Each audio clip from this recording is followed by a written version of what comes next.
आज हम difficulties in the measurement of national income लेंगे। ठीक है। उसके दो पार्ट्स है डिफिकल्टीज के। एक तो थ्योरेटिकल डिफिकल्टीज है और एक प्रैक्टिकल डिफिकल्टीज है जो मेजरमेंट में आता है।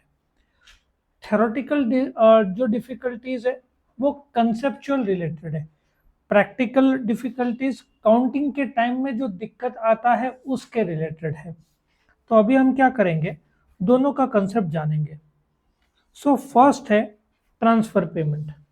पहले तो कंसेप्ट जानो, ट्रांसफर पेमेंट मतलब क्या होता है।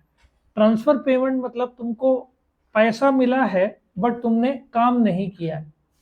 फॉर एग्जाम्पल, महाराष्ट्र गवर्नमेंट की अभी एक योजना है ना, आई थिंक लाड़की बहन योजना, जिसमें 1,500 औरतों को देते हैं।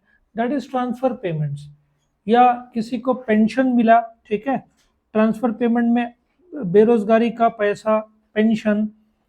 तो क्वेश्चन ये है कि ये काउंट करेंगे कि नहीं। सिंस पेंशन या जो भी लाडली बहन योजना या मध्य प्रदेश में भी ये स्कीम है, एक्चुअली मध्य प्रदेश का सक्सेसफुल स्कीम है जो महाराष्ट्र गवर्नमेंट ने अडॉप्ट किया है। तो इन दैट केस ये जो है पेमेंट मिला है, ये काउंट नहीं होगा बिकॉज इसके लिए काम नहीं किया है। मिला है पैसा मुझे बट मैंने काम ही नहीं किया है, तो कैसे काउंट करेंगे। तो ट्रांसफर पेमेंट काउंट नहीं करते। दूसरा, इलीगल इनकम। अभी जैसे कि बैटिंग इंडिया में बैंड है, किसने सट्टा लगाया और उसने 1.5-2 लाख रुपए कमाया, क्या वो काउंट होगा। पहली बात, ऑन पेपर तो दिखेगा नहीं क्योंकि ज्यादातर कैश ट्रांजेक्शन है। बट नेशनल इनकम, अच्छा ऐसा माना जाता है 350 लाख करोड़ का अपना नेशनल इनकम है, और उतना ही 350 लाख करोड़ का ब्लैक इकोनॉमी।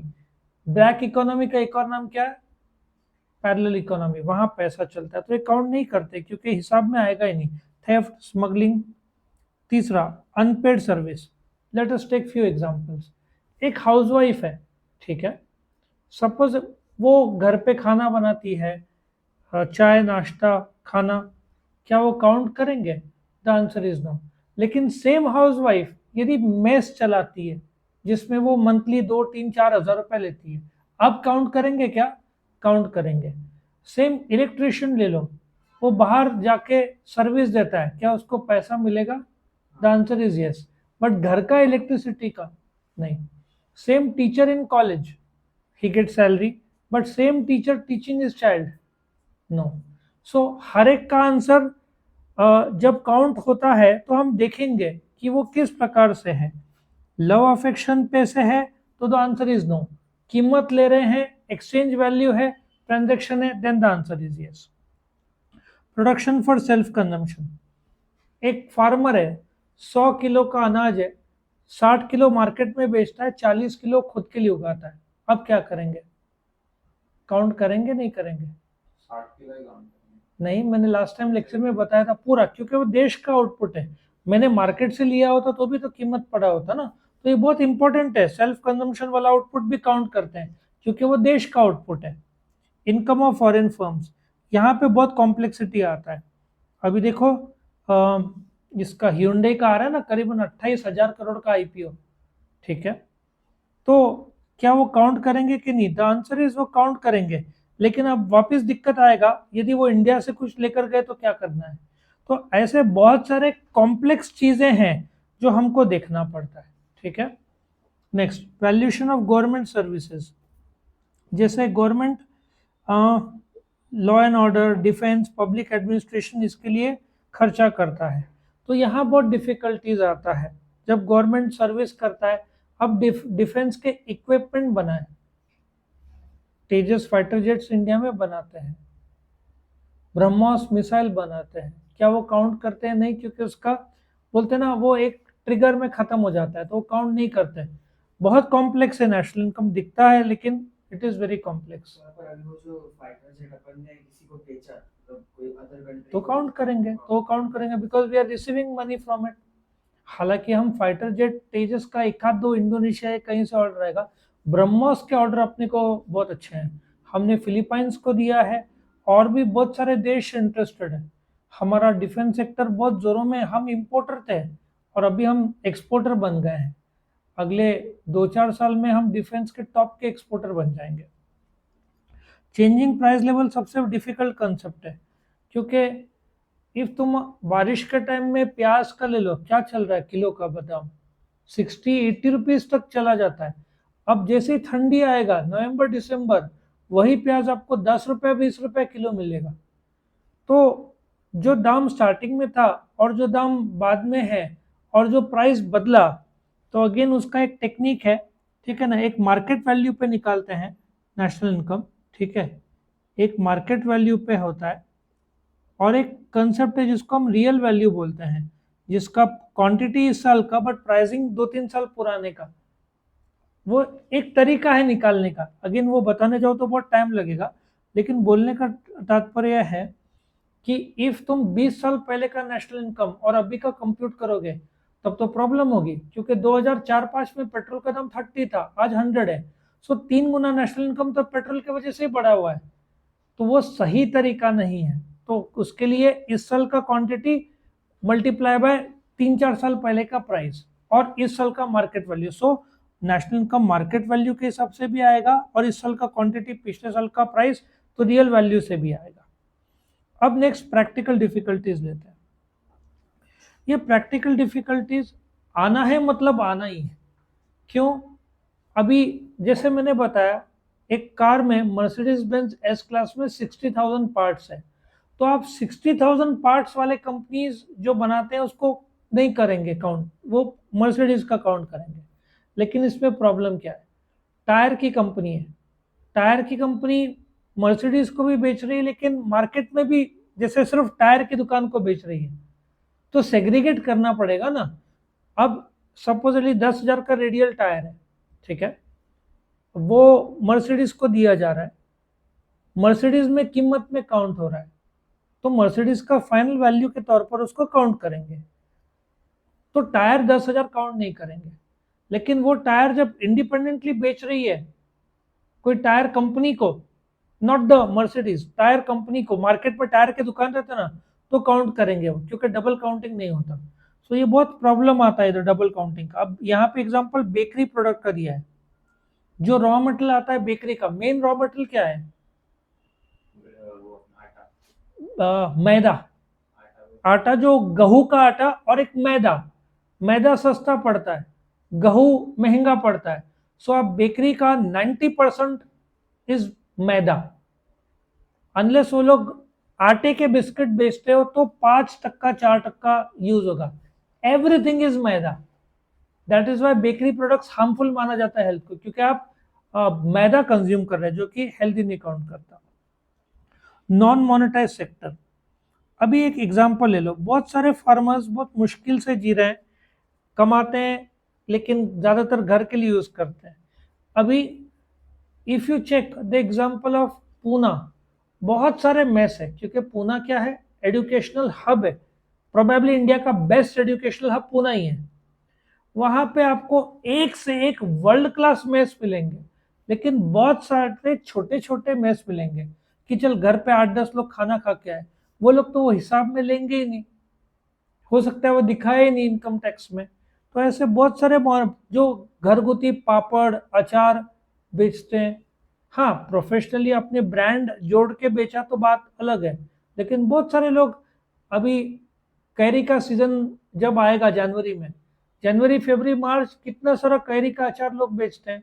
बहुत सारे लोग जैसे वो आता है ना, रोटी को सूखा कर देते हैं, क्या बोलते हैं उसको, सूखा रोटी कड़क कर देते हैं ना एकदम, और इसके ऊपर नमकीन नमकीन। लेकिन ये बहुत सारे लोग करते हैं, अच्छा नासिक में या अलग अलग जगह।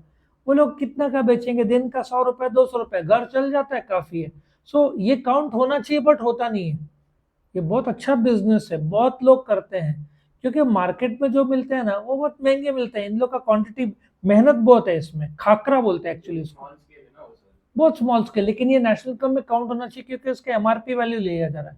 सो खाकरा बहुत अच्छा बिजनेस है, लाइट ब्रेकफास्ट में माना जाता है, इनएडिक्वेट एंड अनरिलायबल डेटा।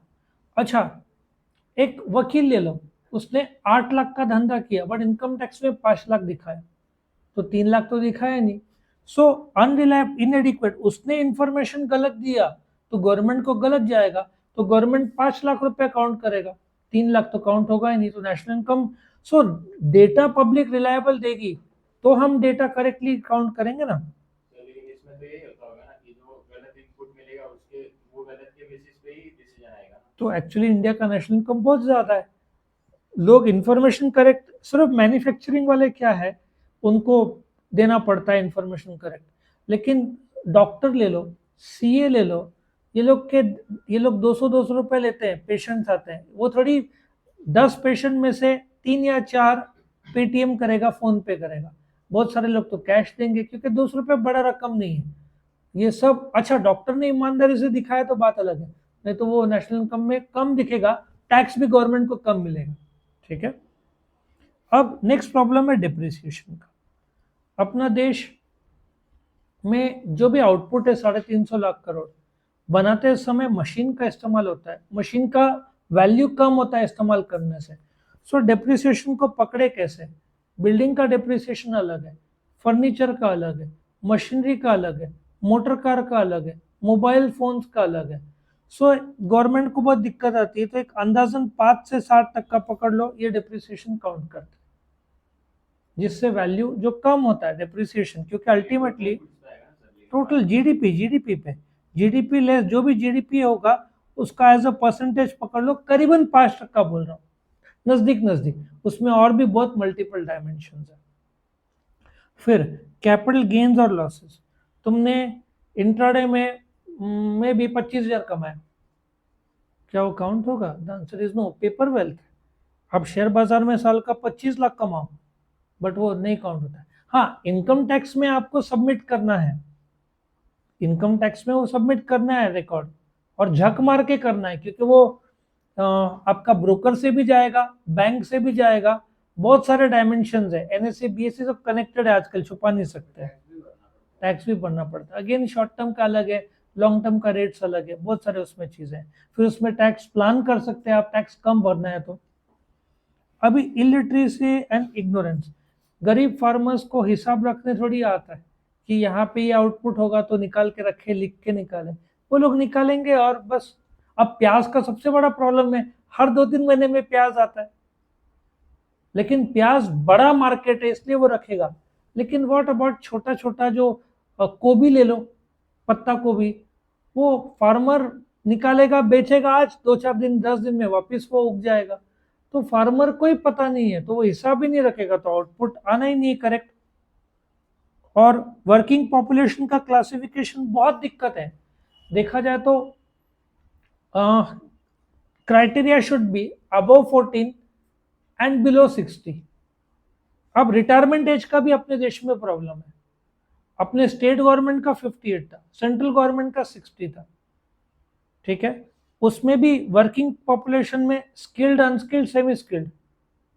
अच्छा, आईप्रो जो प्रो मैक्स है, 16 प्रो मैक्स, उसके लिए हाई स्किल्ड लेबर लगता है, इतने साल से बन नहीं रहा था, 2 हफ्ते पहले शुरू कर दिया इंडिया में, क्योंकि उसको वो पूरा स्किल चाइना में, अभी इंडिया में स्किल आ गया, तो प्रो मैक्स भी ये पहली बार इंडिया के हिस्ट्री में हो रहा है कि 16 प्रो मैक्स और बाकी प्रो मैक्स इंडिया में बन रहा है। कहाँ बन रहा था? सब चाइना का दबदबा था। सो अब वर्किंग पॉपुलेशन में उसमें भी skilled, semi skilled, unskilled, working में भी 18 साल से कम जैसे बाल मजदूर है, उसमें भी क्राइटेरियाज है कि आप, एक अप्रेंटाइज एक्ट है, 14 साल का बच्चा काम कर सकता है बट रात को नहीं कर सकता मशीन में, उसमें डायमेंशन इतने डीप है ना। अच्छा, बेरोजगारी का डेटा अमेरिका में बहुत परफेक्ट आता है, इंडिया में कौन सा संस्था निकालता है?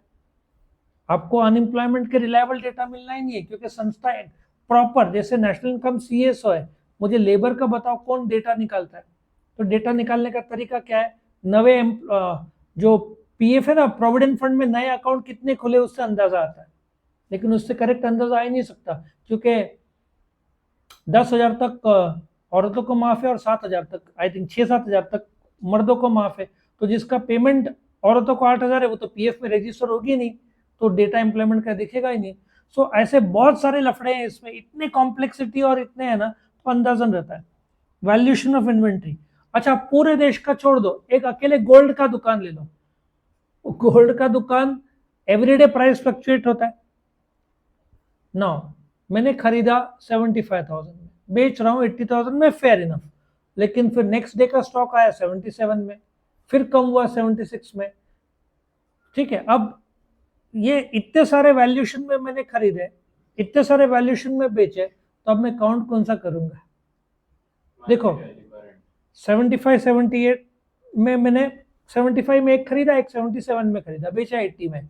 अब मैं 80 माइनस 75 करूं कि 80 माइनस 77 करूं, ये प्रॉब्लम।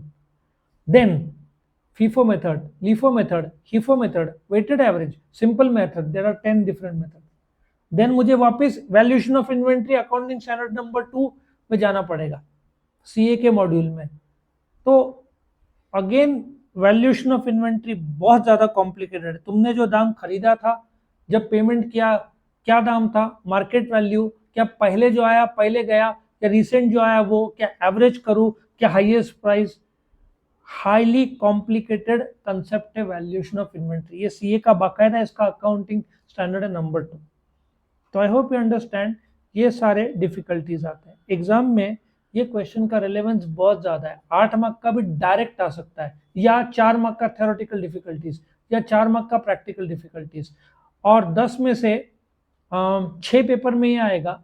और मेथड्स जो है जोड़ दूं मैं, मेथड्स और डिफिकल्टीज 10 में से 10 पेपर में कोई ना कोई रूप, किसी न किसी प्रकार से यह आता ही आता है। इसका रेलेवेंस ही इतना ज्यादा है। ठीक है, तो यहाँ पे ये क्वेश्चन खत्म होता है।